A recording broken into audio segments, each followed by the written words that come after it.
Sand.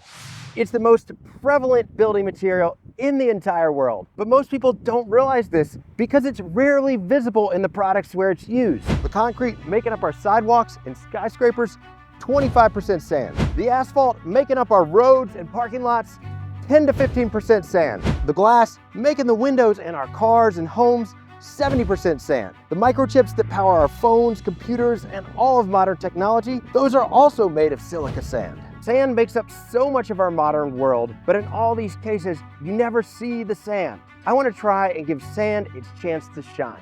We're going to try to make furniture from sand. The idea is taking advantage of the absorptive nature of sand. Think about adding water to sand to make a sand castle. You add the water to the sand, you can't get the water out because the sand absorbs it. So the idea I want to try is impregnating sand with epoxy resin to see if we can make sand furniture that's solid, but also looks like it's just sand. We're back in the shop and we got to do some experimentation to see if this idea of impregnating sand with resin will actually work, and when the resin cures, whether it's going to be hard enough to actually make furniture or will just fall apart like a sandcastle. And because I want to make this a colorful table, there's also a question about whether we're actually going to be able to dye the sand, because that's something I've never done. So first step, let's try to get some pigment into the sand and see what happens. A little bit of blue pigment, just some white sand. Oh yeah, that's kind of working. Oh yeah. Right, just for some variation, we'll try mixing a little bit of ocean blue, but mixing a little white, so we'll get like more of a lighter pastel blue. Yeah, it totally works. So we got the pigment sorted out and it turned out to be pretty simple to do that part of it. So next up, we got the tricky part, which is the resin. The idea here is we want the sand to absorb the resin. When you pour water in sand, it's actually absorbed into the sand. Now, obviously resin is thicker than water, but sand can also absorb things like oil and other more viscous materials. And I'm hoping if we use Total Boat Thick Set, which is really thin and runny, it will absorb better into the sand and it won't look like it's just sand suspended in a block of resin. That's not the look we want. This is very runny stuff, so hopefully that will absorb better. So we're gonna just go from like less to more resin, and we're gonna be filling these little molds with the sand as we go. Okay. This might even be too wet, I don't know. So this is like the appearance of like pretty wet sand. Set that aside. Let's do some of the white now. Very small amount of the resin. And we're just gonna kind of pack this into a form here.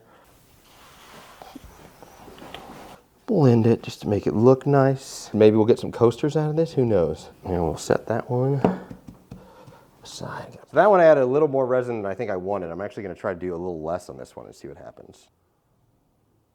Will this fall apart once it dries? Put some of that in there. Whoop. Gotta really pack it down. We're gonna do one more here, but we're gonna actually do more resin in this one. This may not be what we want, but we want to see what the limits are. It's kind of satisfying. So we're gonna let these sit for 2 days, come back and find out if this idea in my head will actually work for a bigger furniture project. It's now about 36 hours later. This one right here was the one that had the least amount of resin in it. Yeah, it definitely looks, it's definitely sand. All right, this is promising. We'll try this one. This one had, I believe, a little more resin in it. Yeah, but still really cool. And then lastly, we had this one where we put probably too much resin in. Up here, it's stuck to the, well, this form's no good anymore, but yep, okay. I gotta say, that's pretty cool too, but it's not the look we want. So let's go over on the floor over here and just try dropping on the floor and see what happens. Let's just try from, you know, a little higher. A little higher. Like, they're cool enough, I don't, dang, look at that. Look at these. I think we're a go with the very, very small amount of resin in there. So I was worried that the sand would like come off when you scratch it, but like I rub it, there's not really sand coming off of it. Like, this is hard. This is good. Yeah, I think this project's a go. So let's head to Home Depot, pick up, I think probably 250 pounds of sand to make a couple nightstands, and this is gonna be fun. Now I did a bit of research on how to dye sand, and all I found was articles for kids making jars filled with layers of colored sand. But according to those, you need to bake the sand in the oven first, so that's what I did. And this is kind of sad, but I think it's the first time I've actually used both the ovens at the same time. I baked each batch of sand for about an hour in the oven, then hauled all 250 pounds back to the workshop for dyeing. I found that both the pigments I typically use for coloring resin, Total Boat's dispersion pigment, and Mix-All pigments both worked to dye sand. It took a bit of time to mix each pigment in, probably 5 to 10 minutes, but I was surprised how little pigment was actually needed to get a nice color and a pretty large volume of sand. Next up, we're gonna mix a really dark navy blue that's gonna pretty closely match the walls in the bedroom where this thing's going. And then we're gonna have a gradient down of lighter blues, a little bit of gray, and then finally the white sand with no pigment, which once you add the resin is kind of a grayish white color. Next up, we need to build a form to pack the resin and sand mixture in. The table is going to be a square shape with waterfall edges all the way around, and we're casting it face down, which means we'll need an inner and outer form. I made the bottom and 3 sides of the outer form from melamine, which you've seen me cutting down here. As I'm assembling that outer form, some of you who follow the channel closely might notice I've got some new workbenches there. Those are from channel sponsor Rockler Woodworking. They are very affordable and sturdy, a great option for those who want a good workbench but don't want to take a bunch of time to build it themselves. I cut a piece of acrylic to make the 4th side of the outer form. This acrylic side is going to form the top of the table since we're casting the table face down, and I think it'll make that top super smooth. The acrylic's also going to let me see the colored layers as I'm packing the sand in, so I can control the design and the shape of those layers. With the outer form assembled, you know what time it is. That's right, it's time for another episode of Caulk Talk, which is the same as every episode of Caulk Talk. I apply a layer of paste wax to the milling, lay down a generous layer of 100% silicone caulk, run a metal fondant ball tool over all the caulk lines. Metal fondant ball tool pushes excess caulk to the sides, leaves a clean line over the seam, and the layer of paste wax makes it easy to peel the excess caulk away once it cures, leaving a perfect caulk line. And that's it for this episode of Caulk Talk. For the inner form, I tried something a bit different and built it from pink foam sheets. In the past, I've used melamine to make inner forms for concrete and resin projects, and they're typically very difficult to remove, needing to be cut or chiseled out.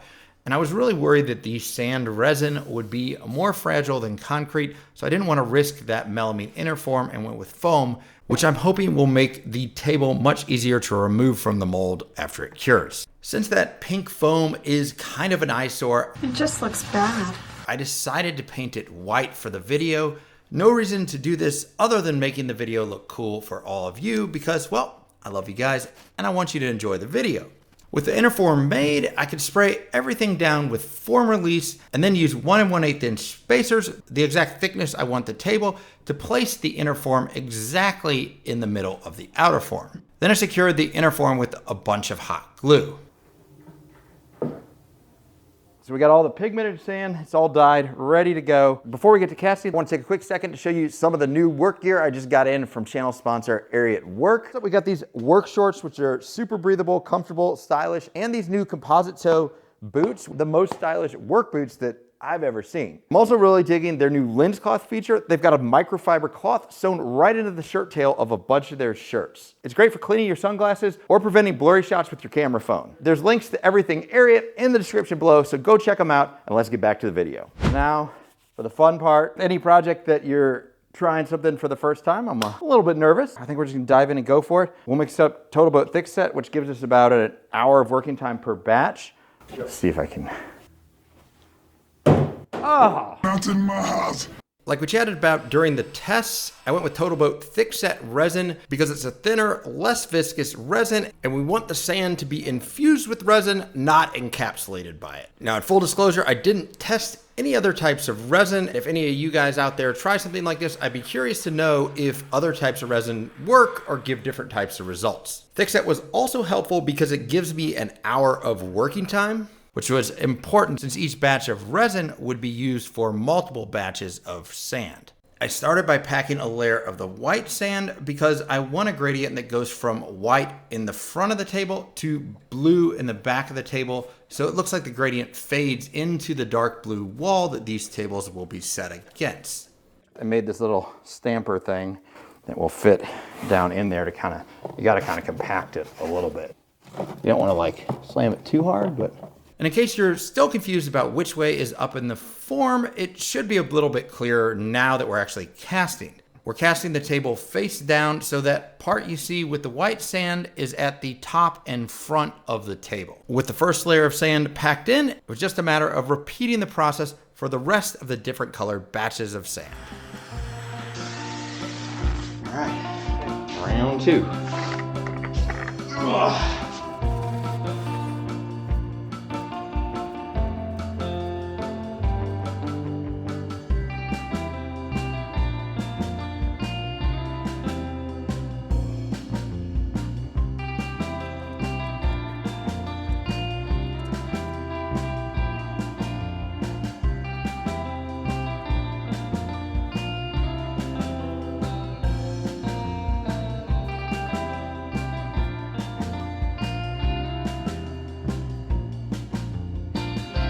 As I was packing the last layer of sand in, I noticed the acrylic bowing out a bit, which would have resulted in a curved top. To fix this, I just grabbed a couple Rockler clamps to pull the acrylic back to a flat position.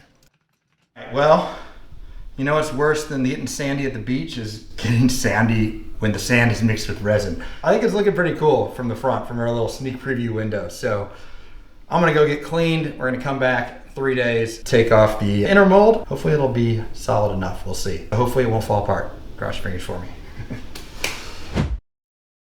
I was out of town over the weekend. Good news is after 3 days sitting here, it feels really nice and solid. Now I just hope I can get it out of the form okay. And man, these clamps are covered in like little resin sand. Oh, this is gonna be fun to clean up, that's for sure. But hopefully it'll pop out all right.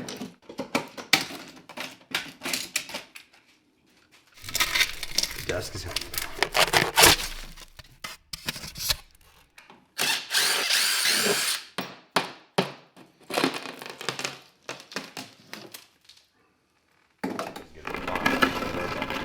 It's pretty cool anyway. The form release worked on the silicone, so that's good. I don't want to be screwed.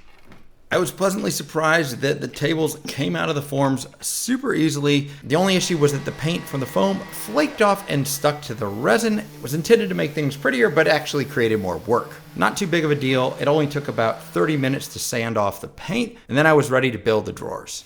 Since I wasn't sure how well I would be able to screw hardware into the resin sand mixture, I decided to keep the drawers really simple. I used plywood runners and attached everything with some 4-minute epoxy. With that note, I want to talk about the inspiration for these tables. There is a prominent designer with a good sized social media following who makes some beautiful furniture pieces with layered sand and resin. I wanted to give him credit as being the inspiration for this, but when he saw me posting this on social media, he became, well, very protective and threatened to get his lawyers involved. Some of you might know, before I started doing YouTube full-time, I was an intellectual property attorney for 14 years, so I'm very confident that building these tables doesn't infringe any intellectual property rights. We don't have time here for a full legal discussion, but essentially when it comes to an artisan furniture piece like this, you can emulate someone's style as long as you're not doing a wholesale copy of their piece that would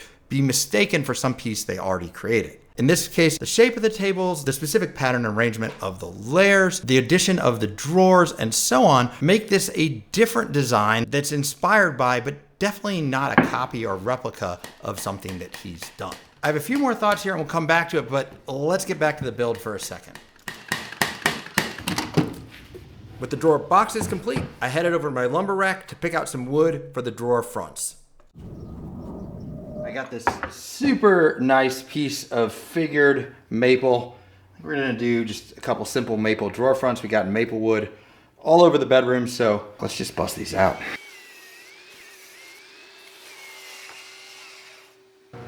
While making these drawer fronts, I want to clarify the reasons why I'm not shouting out the inspiration for this build, because I really did want to. I want to stress that I'm not trying to start beef or create drama. The only reason I'm really mentioning this is because I felt like I was in a tough place.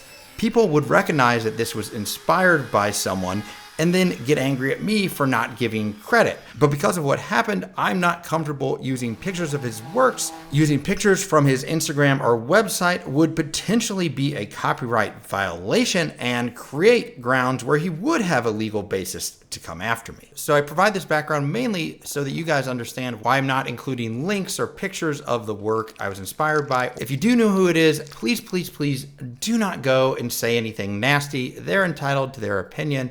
Maybe they were having a bad day. I'm not sure. I don't want any beef here. I just want you guys to know that I'm not trying to claim this whole layered sand plus resin concept is my unique idea. However, I want to be clear that everything you saw here, as far as me figuring out the process, came from my brain. I basically had to reverse engineer how the process might work from a few pictures of finished products on social media. In fact, I have no idea if I used the same process or the same products as was used in the pieces I was inspired by. I just know that this process I came up with here for resin-infused sand furniture seems to work pretty well.